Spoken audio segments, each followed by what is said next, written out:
Meron mga nagtatanong din kung ano yung mangyayari sa ASEAN Summit. Uh, Nagtanong kami sa lahat ng we have consulted with our counterparts in the other member states, in the 10 other member states.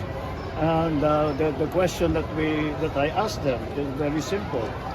Would you prefer, because everybody is busy with the oil crisis that's going on because of the war in the Middle East, would you like to postpone the ASEAN Summit?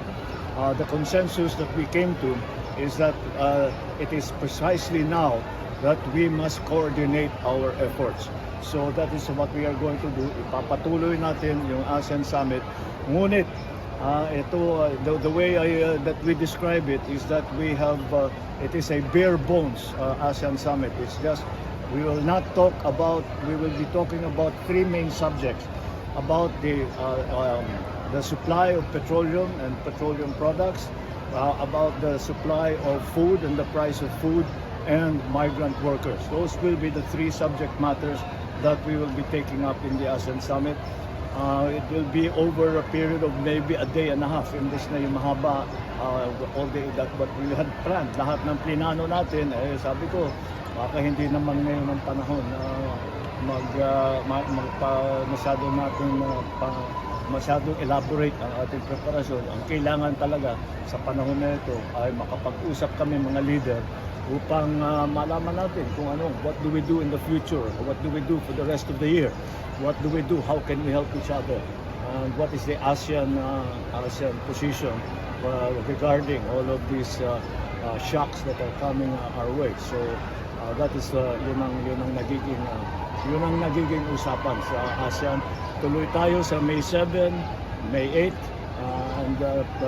but as I said, it will be a very bare bones summit which will focus very closely on those three subject matters: oil, food, and migrant workers.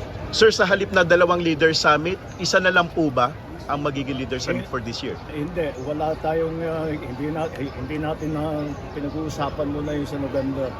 So sa ngayon, tentatively tuloy pa yung sa November dahil importante din yun because the other world leaders will be coming here.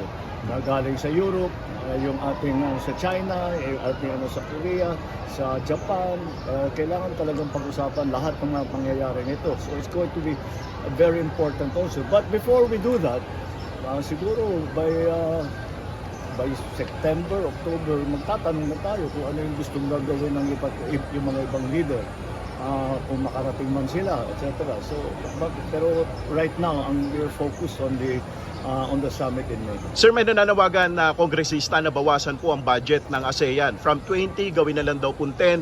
Yung 12 billion, ibigay na lang daw po dun sa mas nangangailangan, yung apektado ng krisis. Ano po masasabi niyo, sir? Ginawa na lang. Tapos na yun.